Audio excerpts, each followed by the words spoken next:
This is TVCL, and welcome to the Practically True podcast. I now fully consider myself a Christian, and am trying to live and plan my life around the teaching and will of Christ. A few years ago, I was an atheist who scoffed at those with religion. And so, if you were to tell me that I would make all of these changes, I would have scoffed at you too. Yet, if you were to ask me, why did you become a Christian?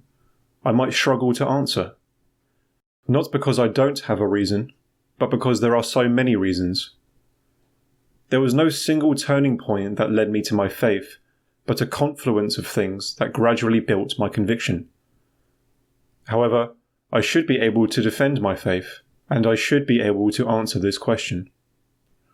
What I hope to do here is reflect on the reasons that I became a Christian, so that I might, on the one hand, understand those reasons for myself, and, on the other, in case these reflections help anyone else on their path towards the truth. Let's begin with some background. I was raised in two Christian schools under two irreligious parents. By the time I reached secondary school, I already considered myself an atheist.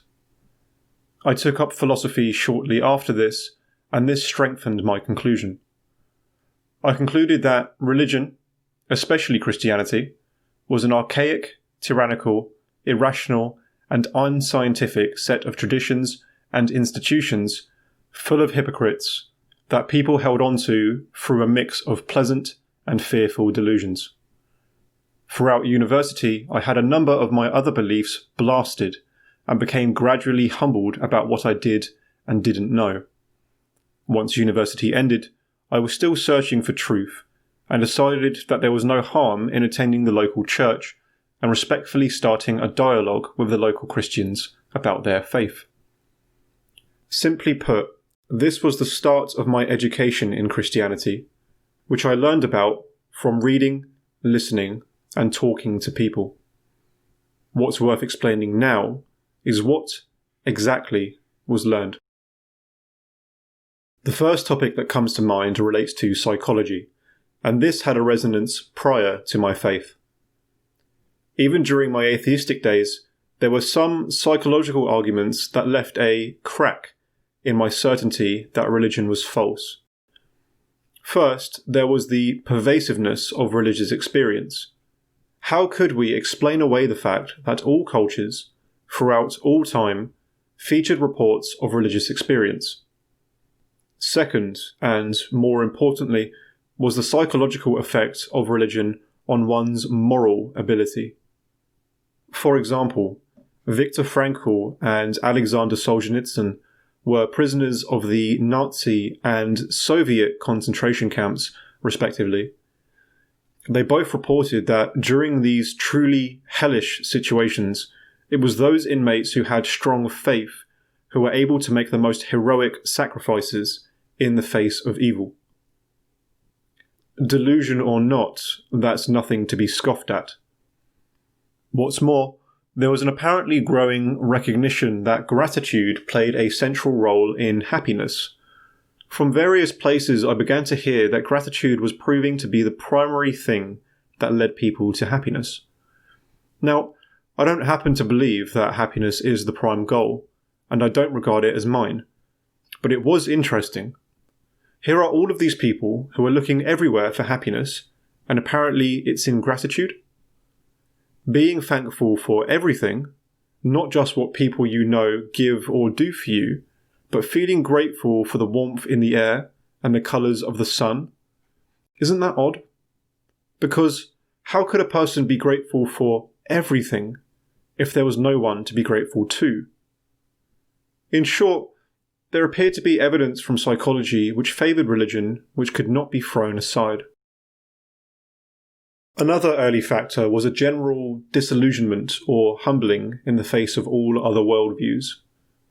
Whether it be Buddhism, communism, capitalism, humanism or scientific materialism, or rationalism or empiricism, or any other system or combination of beliefs that I had encountered, there had always been a major flaw in each and every worldview, and an understanding that there were big, important things that each model could not account for.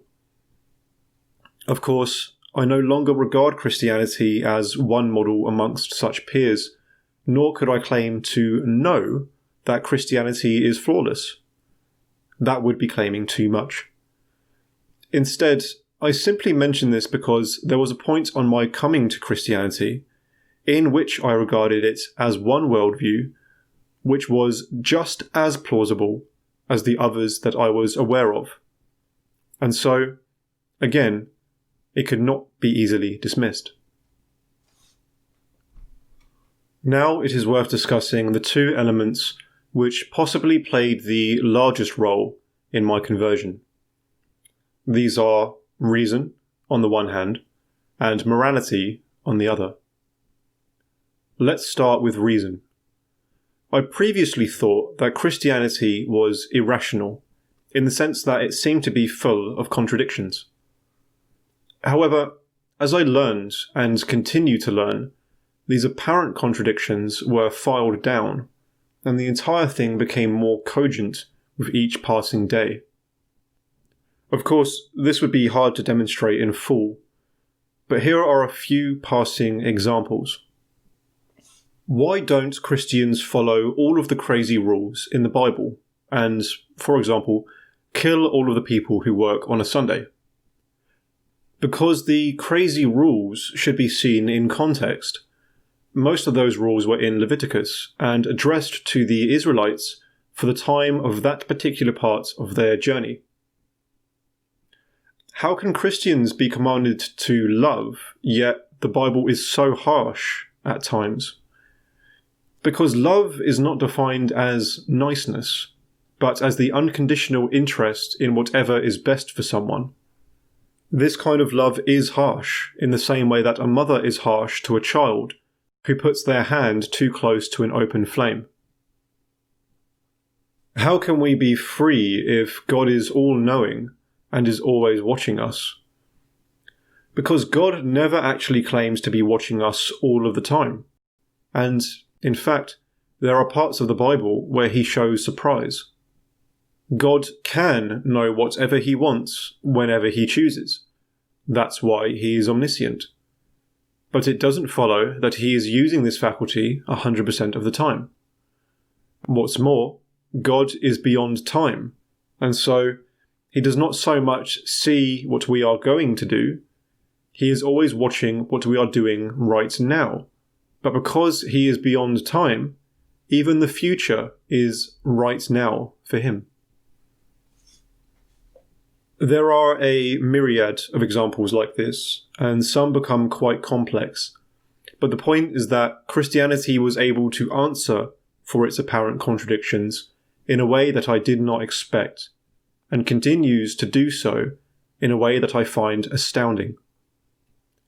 This is a keystone reason why I am committed to the faith, because consistency is a primary test for whether a belief system can be regarded as indicative of the truth. Perhaps the biggest factor that convinced me that Christianity is true was and is the moral factor. Nowhere else have I found such a complete collection of moral principles. And I say complete because in other moral systems, one principle or other might be too far exaggerated at the loss of others. But in the teachings of Christianity, we find all of the principles collected in harmony. As Christians, we are taught to be bold, yet humble, gentle, yet strong, peaceful, yet alive with a fighting spirit, smart and cunning, yet willing to learn, hopeful, yet without presumption, to be just, but not cruel. We are taught to be leaders, not tyrants, and to be dutiful to those powers and people who deserve it. We are taught above all else to love God and our fellow man, and to put the best interests of all at the centre of our lives. I've never met a perfect Christian, and probably never will. But insofar as I've seen Christians try to live with perfect Christian virtue, I could not and cannot deny that they are trying to do good. This is also why Christianity is not naive. We might presume that holding people to these standards is insane, because everyone knows the complex dichotomy of man and how we're all a strange mix of good and evil. Well, Christianity recognizes this explicitly. We are made in the image of God, yet are rebels in a fallen world. Every Christian knows that they are not a perfect Christian, but that doesn't annul the standard. Even if the Christian standard for good seems stupid because it is unobtainable or otherworldly, it doesn't matter, because the standard is still good, and we can still become better people by approaching it in our lives. Another way to come at this is from the other side. On the one hand, we have Christian virtue, and on the other, we have vice and sin. Consider the 7 deadly sins, for example: pride, greed, wrath, envy, lust, gluttony, and sloth. Society might be tolerable when a few of these vices are mixed in, and we can tolerate degrees of them within a given person. But what would we make of a person who embodied every one of these vices to the fullest degree? And what would be the state of a society within which these vices were called virtue, and in which people try to pursue all of these things to the highest degree? Whether you are a Christian or not, such a society would be a close image of a living hell. This is why I believe that Christianity is true, because it appears to be right about morality. It appears to be right about what morality is and what it isn't. Now, I regard our ability to live by a belief system to be a primary indicator for whether it is true or not. And just what are the chances that, if we genuinely forego Christian morality, that our lives become unbearable? Unless, of course, Christianity was right about what the world is and how to live within it. Aside from these main reasons, there have been a number of smaller ones at the periphery.